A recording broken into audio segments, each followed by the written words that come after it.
What happens when a decorated black detective becomes the target of his own department's bias? A tense standoff, a crowd with cameras, and a shocking truth that changes everything, captured in real time. The air was crisp as Detective Jordan Hayes stepped out of his car, fatigue pulling at every muscle after an unforgiving 12-hour shift.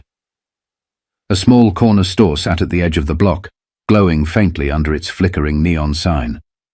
Jordan rubbed his hands together for warmth and adjusted the hood of his red sweatshirt over his head. He had no idea that in less than 10 minutes, his life would take a turn he hadn't signed up for. Across the street, Officer Kyle Brennan sat in his patrol car, chewing on a toothpick and scanning the sidewalk like a hawk. His radio crackled with updates on a nearby robbery.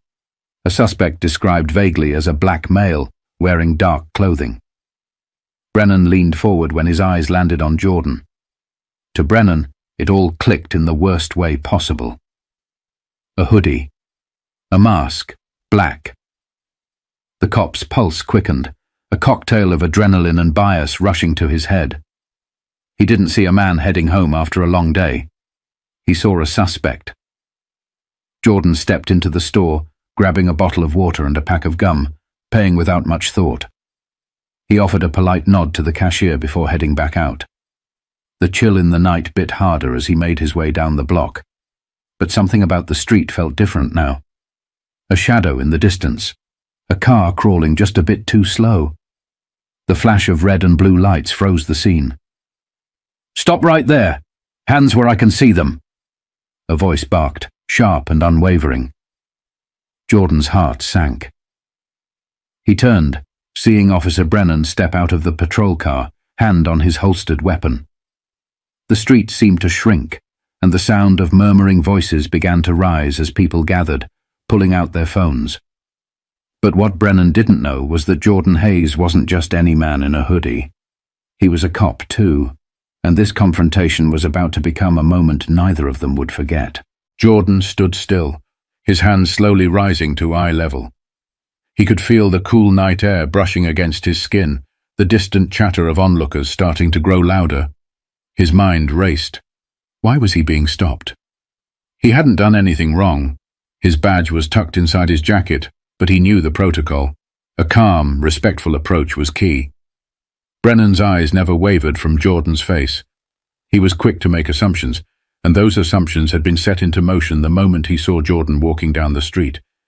In his mind, the hoodie, the mask, and the night were a perfect storm of suspicion. "You match the description of a robbery suspect," Brennan spat, voice tight. "You know what I'm talking about. Hands where I can see them." Jordan's gaze hardened, but he didn't flinch. He'd been through enough tense situations in his career to know how to handle this. Slowly he reached under his jacket and produced his badge. "I'm Detective Jordan Hayes," he said, keeping his voice even, but his frustration was starting to bubble under the surface. "I'm off duty."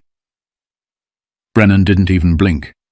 His hand hovered over his gun, his posture brimming with a sense of superiority. "You think I'm going to buy that? You don't look like a cop." Jordan's jaw tightened. He had been through worse. He'd dealt with so many situations where his very identity as a black officer had been questioned by people who didn't know him.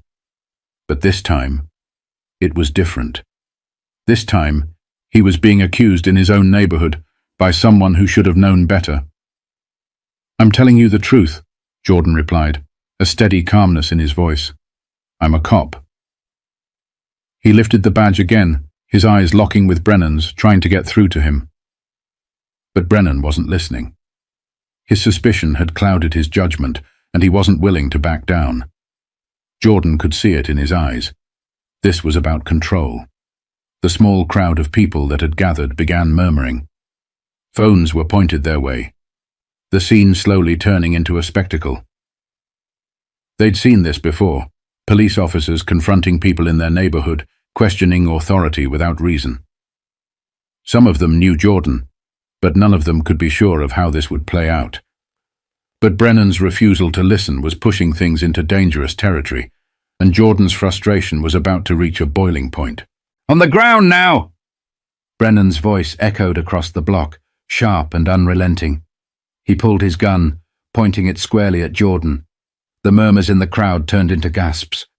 A woman's voice called out, "He didn't do anything." Another man shouted, "What's wrong with you, officer?" Phones were now raised high, capturing every movement, every word. Jordan raised both hands higher, keeping his stance calm but firm. His voice didn't shake. "I'm Detective Hayes. I've already told you. I'm on your side." He pointed toward the badge in his hand, his motions slow and deliberate. Brennan's lip curled as he stepped closer. A fake badge doesn't prove anything. If you're really a cop, why are you dressed like that? Why the mask? Jordan couldn't believe what he was hearing. He'd spent years defending his community, walking the line between his duty as an officer and his identity as a black man. And now, here he was, treated like a criminal for wearing a hoodie and trying to stay warm. "Because it's cold," Jordan replied, keeping his tone measured. "And because I just finished a 12-hour shift protecting people like you." The tension in the air was electric. Jordan could feel the weight of the crowd's eyes on him, and the phones recording every second only made the situation feel heavier. But he wasn't about to lose his composure. "I don't want this to escalate," Jordan said firmly, his voice cutting through the murmurs. "But you need to lower your weapon. I'm not armed, and I'm not your suspect." The crowd began to close in, their anger simmering. "We're all watching," one man yelled. A few others chimed in, shouting at Brennan to back off, but Brennan, now feeling cornered, refused to budge. His face twisted in a mix of arrogance and insecurity. He turned toward the crowd, barking at them to step back. Jordan seized the moment. "If you're going to arrest me, do it. But you'd better be sure, because everyone here is filming this. And when they see you made a mistake, it won't just be me you'll have to answer to." Brennan faltered for a moment, glancing at the phones pointed in his direction. His grip on the gun loosened slightly, but the fire in his eyes didn't dim. But the situation was far from resolved. Brennan wasn't ready to let go, and backup was already on its way. The sound of sirens cut through the night like a blade, growing louder with each passing second. Backup was arriving. The tension on the street thickened as more officers pulled up in their squad cars.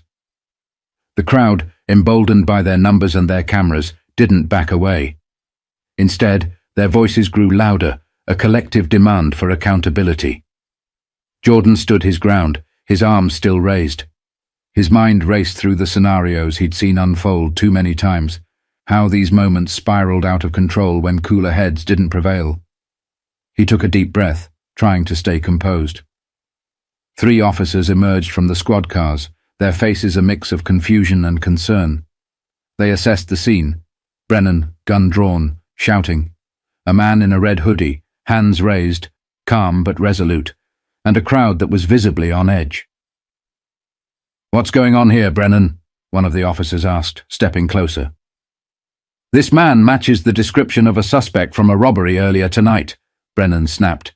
"He's refusing to comply." Jordan's voice broke through, steady and firm. "I'm Detective Jordan Hayes. I've identified myself multiple times. My badge is in my hand. This is a misunderstanding, and it's escalating unnecessarily." The other officers exchanged uneasy glances. One of them, a sergeant, stepped forward. Her sharp eyes darted between Brennan and Jordan, taking in the scene with practiced precision. "Brennan, lower your weapon," she ordered. "He could be lying," Brennan protested, his voice rising. "And if he's not?" the sergeant shot back. Her voice carried the weight of authority, but there was a subtle edge of frustration. She turned to Jordan. "Detective Hayes, do you have any additional ID?" Jordan carefully reached into his jacket pocket, pulling out his department-issued ID card and handing it over. The sergeant examined it closely, then turned back to Brennan. "Brennan," she said, her voice low and controlled. "This man is who he says he is. Stand down." The crowd erupted in shouts, some cheering, others demanding answers. Brennan hesitated, his grip tightening on his gun, as though letting go would strip him of control. Finally, he lowered it, his face a mix of anger and humiliation. Jordan exhaled, the weight of the moment pressing heavily on his shoulders. But he wasn't done yet. "Sergeant, I want this incident documented," he said, his voice firm but calm. "Everything that happened here. There's a crowd full of witnesses and cameras to back it up." The sergeant nodded. "We'll handle it." She turned to Brennan, her tone sharp. "You, on the other hand, have some serious explaining to do."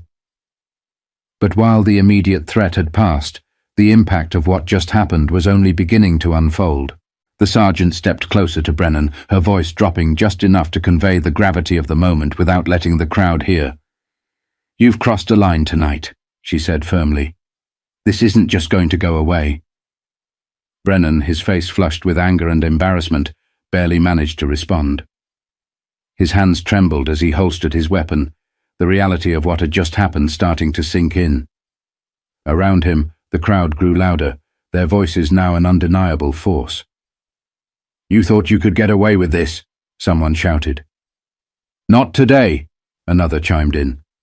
Jordan adjusted his stance, lowering his hands but keeping his badge visible. His breathing had steadied, but the frustration was still raw.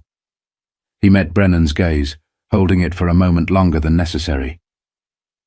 "This could have ended so much worse," Jordan said, his tone measured but sharp. "And for what? A hunch?" The sergeant turned back to Jordan, her face softening slightly. "Detective Hayes, I'm sorry this happened. We'll take care of it." Jordan nodded, but said nothing. Apologies in situations like this felt hollow, no matter how well-intentioned. What mattered now was accountability and the truth. As the officers began dispersing the crowd, one of the younger officers approached Brennan, his voice low but firm. "Man, they're all recording. You better hope none of this goes viral." It was too late for that. Videos were already spreading online, some even being live-streamed. The faces of Brennan and Jordan were now etched into phones, laptops, and social media feeds across the country. Jordan walked over to the sergeant, his voice calm but resolute. "This can't just be swept under the rug. People need to know what happened here." "I understand," the sergeant replied, her tone serious. "An internal investigation will be launched immediately. And Detective Hayes, I'm going to need your statement." Jordan nodded. "You'll have it." The crowd began to thin out, some people lingering to exchange words with Jordan. A middle-aged man stepped forward, his phone still in hand. "Detective Hayes, you handled that with grace," he said. "But we need more people like you calling this out." Jordan gave a faint smile, though his heart was heavy. "Appreciate it. But it shouldn't have to be this way." But while the scene was winding down, the real fallout was about to begin. And this wouldn't be over until real change was forced to the surface. By the next morning, the videos had spread like wildfire. Headlines across the country painted a stark picture. Plainclothes black detective held at gunpoint by fellow officer. The footage was unavoidable, on news outlets, social media, and even morning talk shows. Every angle of the encounter was analyzed, dissected, and debated.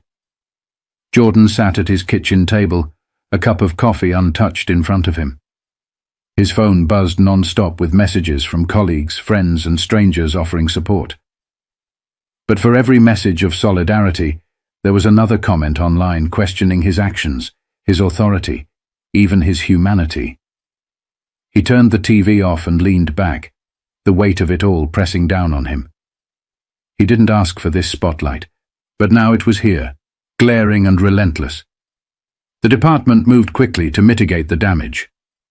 Officer Brennan was placed on administrative leave pending an investigation, though many felt it was a slap on the wrist. Public protests erupted outside the precinct, with community leaders demanding accountability and systemic change.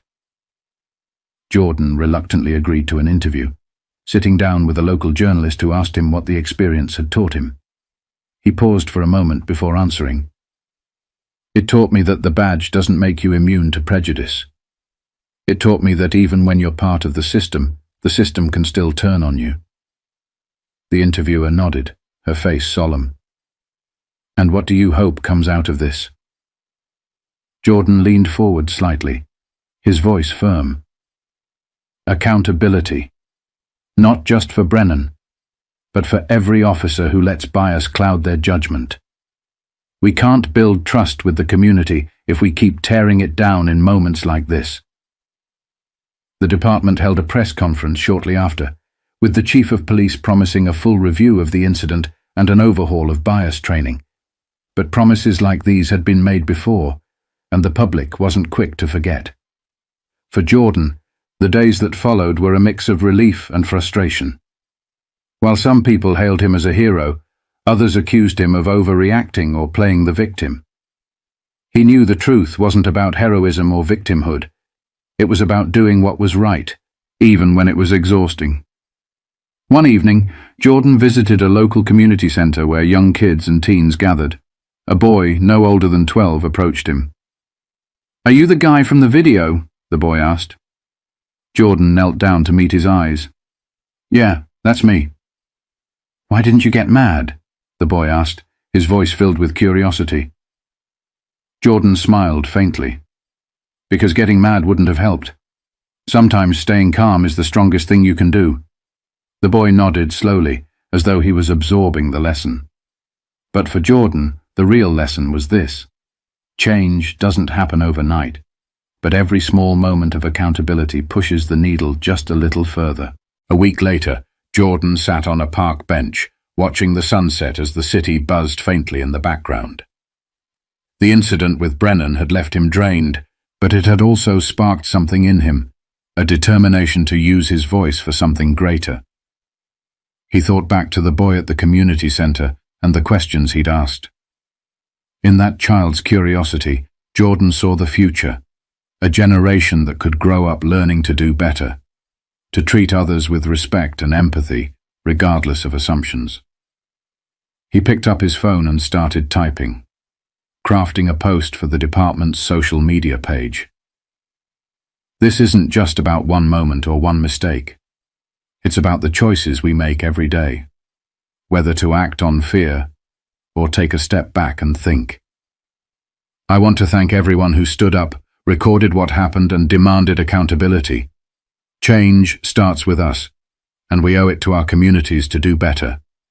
Let's keep pushing for justice, one step at a time. He hit send, leaning back against the bench. The road ahead was long, but he knew he wasn't walking it alone. The moral of this story is simple. Accountability matters, and change begins with confronting uncomfortable truths. It's not enough to wear a badge or claim good intentions. Our actions define us. So as you watch this, ask yourself, what assumptions do you carry? How can you challenge them? And most importantly, how can you be a part of the change that creates a fairer, more compassionate world? If you believe in accountability and standing up for what's right, make sure to like, share, and subscribe for more stories that spark reflection and inspire action.